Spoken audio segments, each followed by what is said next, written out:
Hello friends, Indian recipe ఇన్ఫోకి స్వాగతం. ఈరోజు మన వీడియోలో ఫిష్ కట్లెట్ని చాలా సింపుల్ మెథడ్లో టేస్టీగా ఏ విధంగా తయారు చేసుకోవాలో చూసేద్దాం.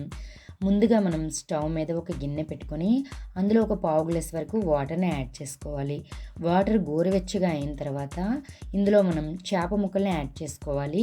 ఈ చేప ముక్కల్ని మనం ముందుగానే క్లీన్ చేసుకొని చక్కగా ఈ విధంగా యాడ్ చేసుకోవాలి. నేను ఇక్కడ ఒక 6 పీసెస్ వరకు తీసుకున్నాను ఫ్రెండ్స్. ఈ విధంగా చేప ముక్కలన్నీ వేసిన తర్వాత ఒక 5 నిమిషాల పాటు చక్కగా నీళ్లు వేడెక్కనివ్వాలి. ఈ విధంగా 5 నిమిషాల పాటు చక్కగా నీళ్ళు వేడైన తర్వాత ఈ విధంగా మనం ఒక పావు స్పూన్ వరకు పసుపు, అలాగే ఒక హాఫ్ స్పూన్ వరకు సాల్ట్ను కూడా యాడ్ చేసుకోవాలి. ఈ విధంగా పసుపు సాల్ట్ వేసిన తర్వాత ఒక పావు స్పూన్ వరకు ఈ విధంగా మనం పెప్పర్ పౌడర్ని కూడా యాడ్ చేసుకొని ఈ చేప ముక్కల్ని తిరిగేసుకోవాలి. ఎందుకంటే ఆల్రెడీ హీట్ అయి ఉంది కదా వాటర్, కాబట్టి కొద్దిగా కింది వైపు మనకి చక్కగా కొద్దిగా ఉడుకుతుంది కాబట్టి దాన్ని ఈ విధంగా తిరిగేసుకోవాలి. చేప ముక్కలన్నిటిని చక్కగా ఈ విధంగా తిరిగేసుకొని మనం మూత పెట్టుకొని ఒక 10 నిమిషాల పాటు ఈ చేప ముక్కల్ని ఉడకనివ్వాలి. చూడండి, ఒక 10 నిమిషాల తర్వాత మూత తీసి చూసినట్లుగా అయితే మనకి వాటర్ అనేది చాలా బాగా ఇంకిపోయింది కదా. మనకి వాటర్ మొత్తం ఇందులోనే ఇంకిపోయే విధంగా మరొక 5 నిమిషాల పాటు మూత తీసుకొని ఉడికించుకున్నట్లుగా అయితే వాటర్ మొత్తం డ్రై అయిపోతుంది. చూడండి, ఈ విధంగా వాటర్ అనేది బయటికి పోకుండా, వేస్ట్ అవ్వకుండా వాటర్ కూడా ఇందులోనే ఉన్నట్లుగైతే మనకి ఫ్లేవర్ అనేది బాగుంటుంది. కాబట్టి వాటర్ అనేది ఈ చేప ముక్కల్లోనే మగ్గిపోయేలా కొద్దిగా వాటర్ వేసుకొని మనం ఉడికించుకోవాలి. ఈ విధంగా ఉడికిన తర్వాత ఈ విధంగా ఫోర్క్ స్పూన్ తీసుకొని ఒక 2 స్పూన్స్తో ఈ విధంగా ముళ్ళుల్ని సెపరేట్ చేసుకోవాలి.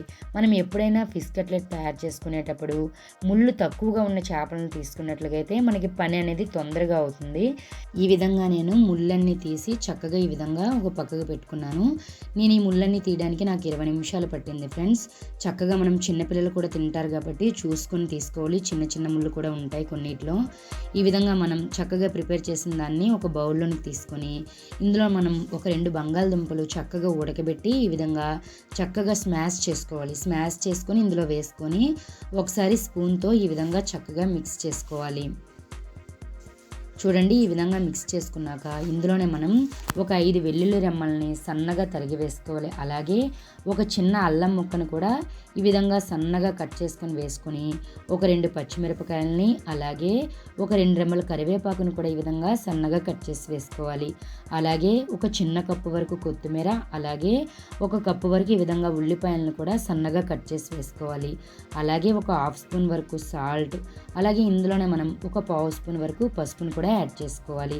అలాగే ఒక పావు స్పూన్ వరకు కారం, ఇందులోనే మనం ఒక పావు స్పూన్ వరకు ఈ విధంగా మిరియాల పొడిని కూడా యాడ్ చేసుకోవాలి.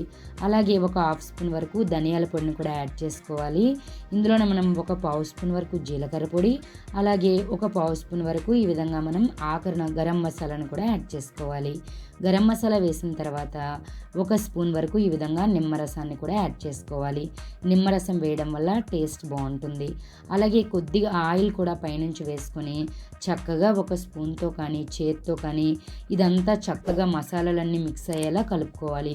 ఇదంతా చక్కగా కలిపిన తర్వాత కొద్దిగా టేస్ట్ చూసుకోవాలి. మనకి సాల్ట్ కానీ కారం కానీ సరిపోకపోతే కొద్దిగా యాడ్ చేసుకొని మరొకసారి కలుపుకొని పక్కకు పెట్టుకోవాలి. ఇప్పుడు మనం ఒక ఎగ్ని ఈ విధంగా 1 లేదా 2 ఎగ్స్ తీసుకోండి. ఈ విధంగా ఎగ్ని చక్కగా బీట్ చేసుకొని ఒక బౌల్లో ఈ విధంగా తీసుకోవాలి. అలాగే ఇందులో చూపిస్తున్నాను కదా, ఇది కూడా మనం బ్రెడ్ పౌడర్ అన్నమాట. దాన్ని కూడా ఒక ప్లేట్లో వేసుకొని పక్కకు పెట్టుకోవాలి.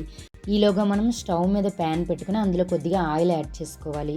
ఈ విధంగా ఆయిల్ వేసుకొని మంటని లో ఫ్లేమ్లో పెట్టుకోవాలి.